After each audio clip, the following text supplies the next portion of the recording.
बच्चों, हम लोग पढ़ेंगे पी ब्लॉक तत्व।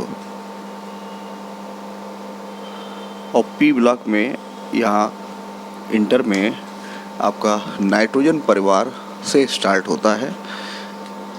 तो सबसे पहले वही पढ़ेंगे, नाइट्रोजन फैमिली, यानी 5th ए उपवर्ग ग्रुप। ठीक है। और इसमें जो सबसे महत्वपूर्ण चीज़ आएगी वो है आवर्त सारणी में स्थान की विवेचना। आवर्त सारणी में स्थान की विवेचना, ये एक महत्वपूर्ण टॉपिक है, इसको आपको समझना है। ठीक है। तो हम यहाँ पर कुछ चीज़ें बोलेंगे और लिखेंगे नहीं, आप लोग सुनेंगे, देखेंगे और तब अपने कॉपी पे लिखेंगे, क्योंकि हम यहाँ लिखेंगे तो बहुत कुछ लिखना पड़ जाएगा और समय लग जाएगा बहुत। ठीक है। तो आवर्त सारणी के 5th ए उपवर्ग में 5 तत्व हैं। और कौन कौन से हैं? नाइट्रोजन, फास्फोरस, आर्सेनिक, एंटीमनी और बिस्मथ। ठीक है। नाइट्रोजन, फास्फोरस, आर्सेनिक, एंटीमनी और बिस्मथ। इनमें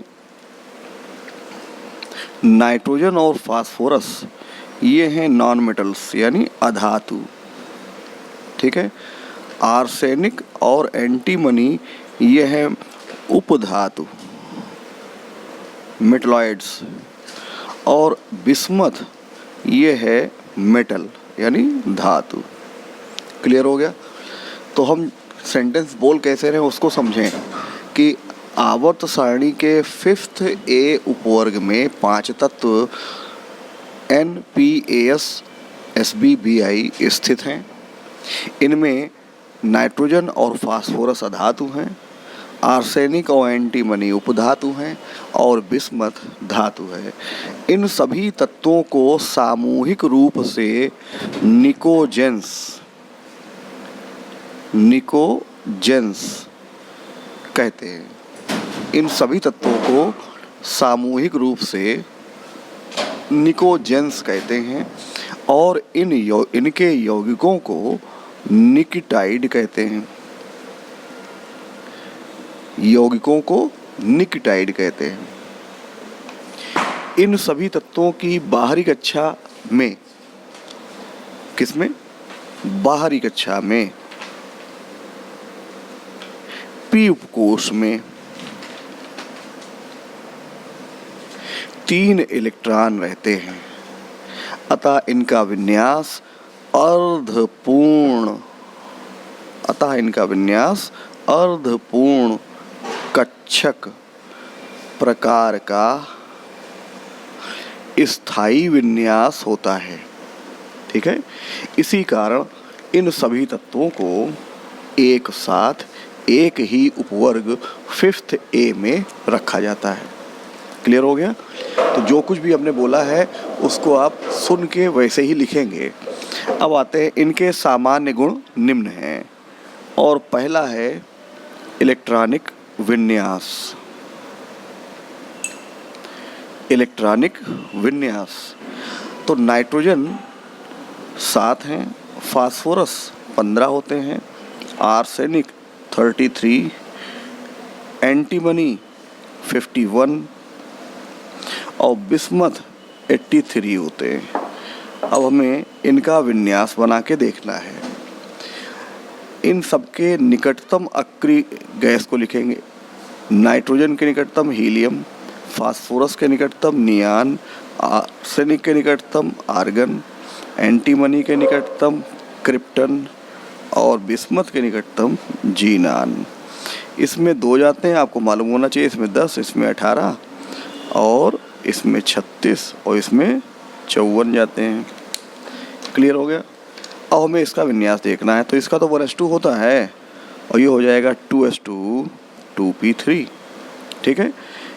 इसमें 2p6 तक जाते हैं तो इसका हो जाएगा 3s2 3p3। अब इसमें 18 तक गए यानी 3p6 तक गए, तो 3p के बाद आएगा 3d10, ठीक।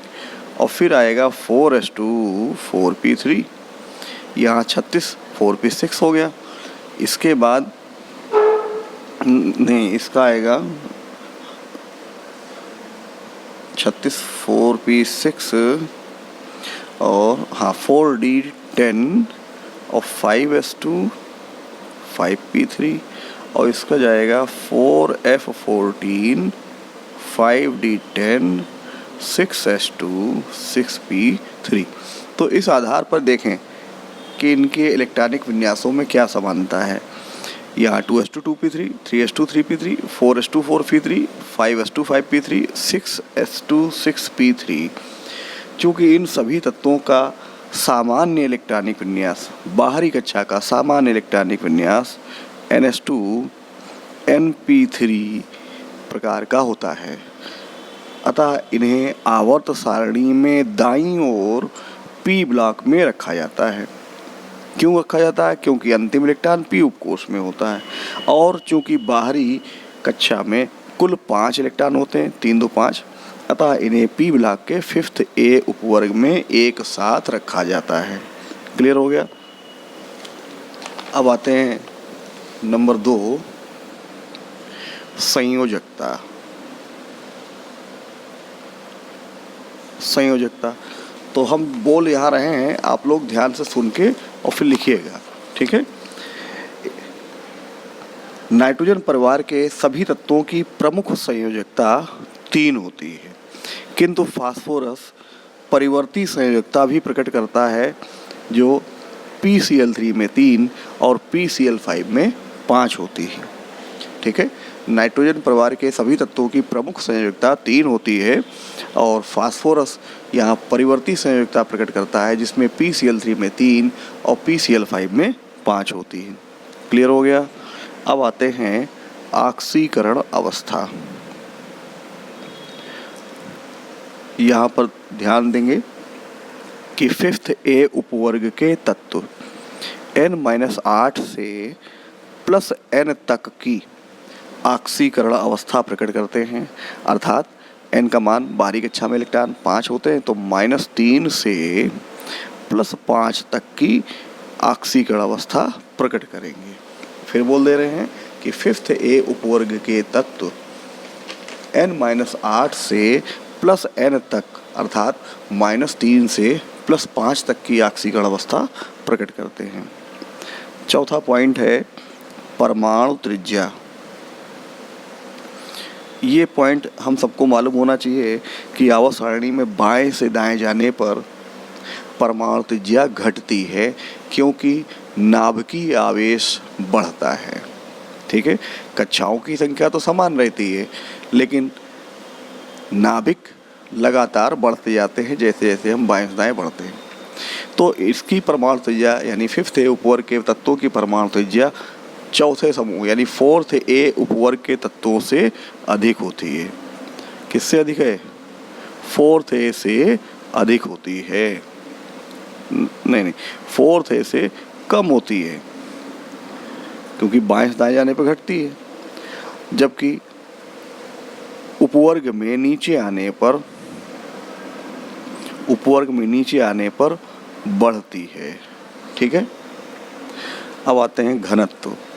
तो घनत्व और परमाणु के आकार में संबंध है। ये संबंध क्या है कि घनत्व और आकार एक दूसरे के व्युत्क्रम होते हैं। आकार ज़्यादा है तो घनत्व कम होगा, आकार कम है तो घनत्व ज़्यादा होगा।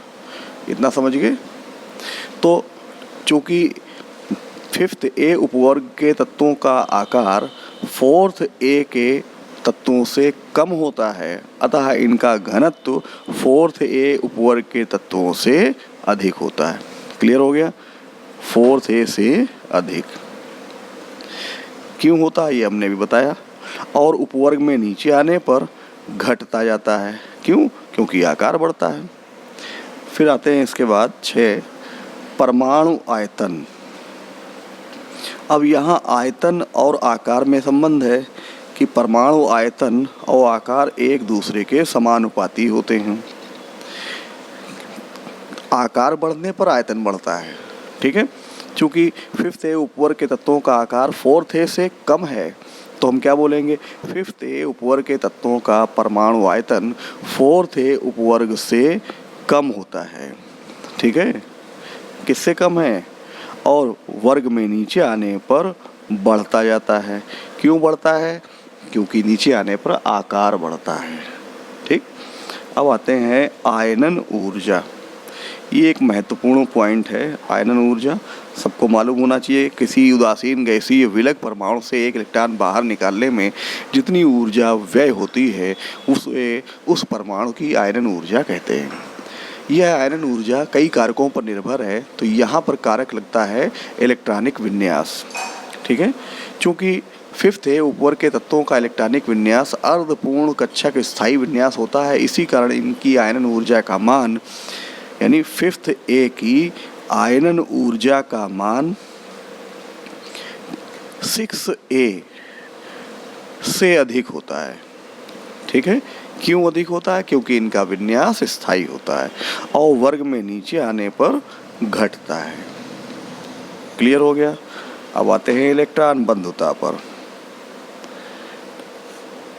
5th ए उपवर्ग के तत्वों की इलेक्ट्रॉन बंधुता का मान 4th ए से कम होता है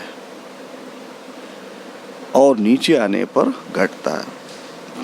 इलेक्ट्रॉन बंधुता क्या है, इसको भी हम डिफाइन करते हैं। किसी उदासीन गैसीय विलग परमाणु द्वारा एक अतिरिक्त इलेक्ट्रॉन ग्रहण करने में जितनी ऊर्जा आवश्यक होती है उसे उस परमाणु की इलेक्ट्रॉन बंधुता कहते हैं। चूँकि नाइट्रोजन परिवार के तत्वों का इलेक्ट्रॉनिक विन्यास स्थायी होता है, अतः उन्हें इलेक्ट्रॉन ग्रहण करने की कोई आवश्यकता नहीं होती है। इसी कारण ये इलेक्ट्रॉन आकर्षित नहीं करते हैं और इसी कारण इनकी इलेक्ट्रॉन बंधुता का मान कम होता है। किससे कम है? 4th ए से कम है। अब आते हैं विद्युत ऋणात्मकता। तो 5th ए के तत्वों की विद्युत ऋणात्मकता 4th ए से अधिक होती है, 4th ए से अधिक होती है और जो नीचे आने पर घटती जाती है। क्लियर हो गया? अब आते हैं अपचायक गुण। ये अपचायक गुण इलेक्ट्रॉन त्यागने की प्रवृत्ति पर निर्भर होता है और इलेक्ट्रॉन त्यागने की प्रवृत्ति विद्युत ऋणात्मकता पर निर्भर है। जिसकी विद्युत ऋणात्मकता अधिक है उसमें इलेक्ट्रॉन त्यागने की प्रवृत्ति कम है। चूँकि 5th ए की विद्युत ऋणात्मकता 4th ए से अधिक है तो इनकी अपचायक क्षमता 4th ए से कम होगी। किससे कम होगी? 4th ए से कम और नीचे आने पर बढ़ती है, ठीक है। अब इसके बाद आते हैं आक्सीय कारक गुण। ये भी विद्युत ऋणात्मकता पर निर्भर है। जिसकी विद्युत ऋणात्मकता अधिक है उसकी आक्सीय कारक क्षमता अधिक है। तो 5th ए की आक्सीय कारक क्षमता 4th ए से अधिक और नीचे आने पर घटती है। इतना समझ में आ गया आपको? बस यही आपको समझना था, मेन पॉइंट्स।